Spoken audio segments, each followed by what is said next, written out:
Vedika Bahl is here on set for our fact-checking segment. Hi, Vedika. Hi, Inka. So ICE officials have detained a woman with family ties to the White House press secretary. It's the mother of Karoline Leavitt's nephew. Vedika, tell us what we know so far.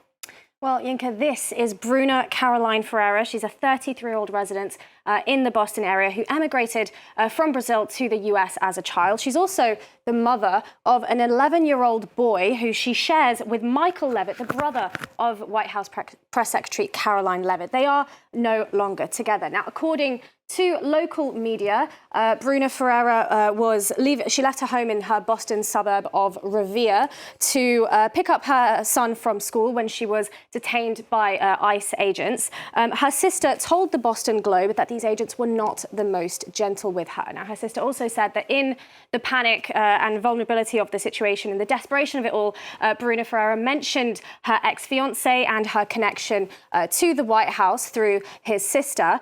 This is what her sister told the Boston Globe. I'm sure she was terrified and frantic. She's been here since she was 6 years old, and she's more American than she is anything else. I'm sure she just tried to use whatever she could come up with in the moment. However, it didn't really help much. But it has to be said that this familial connection with Karoline Leavitt, considering she is one of the loudest, most prominent voices in Trump's deportation push, it is an interesting one, and it has prompted online discourse about how far this immigration crackdown is reaching and the kinds of close or casual connections that even people within the Trump administration have to this push.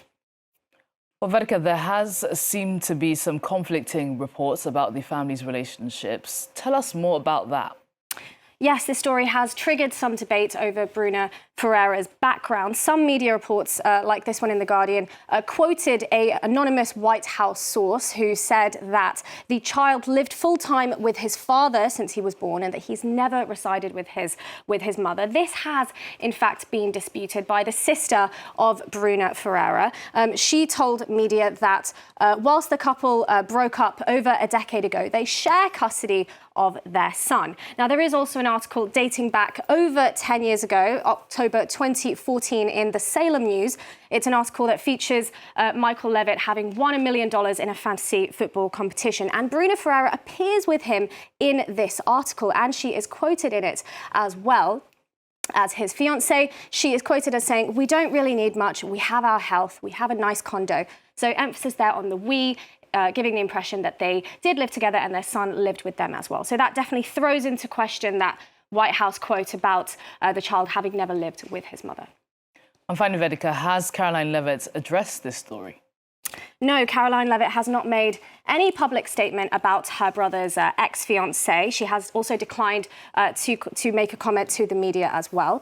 She has posted several times pictures of her nephew on her public social media, so it is assumed there that they do have a relationship. But the sister of Bruna Ferreira has told local media that Karoline Leavitt has not reached out directly, although she does have their phone number, and she believes that they have been family for the last 13 years. She also goes on to say that other members of the Leavitt family have encouraged her to tell her sister to self-deport. Now, there's also been a statement released by the Department of Homeland Security. This is what they said. They said that Bruna Ferreira is a criminal illegal alien from Brazil and that she has a previous arrest for battery. They also say that she entered the US on a B2 tourist visa that required her to depart by June 1999, and she's currently in a processing center in South Louisiana. Now, her lawyers have refuted this accusation for battery. Her lawyer told Boston local radio that she has no criminal record and no charges,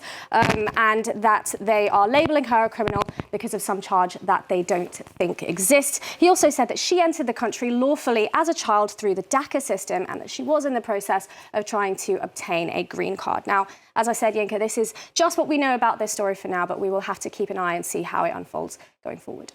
Vedika, thank you so much for that breakdown. France 24's Vedika Bahl there with our daily fact-checking segment, Truth or Fake.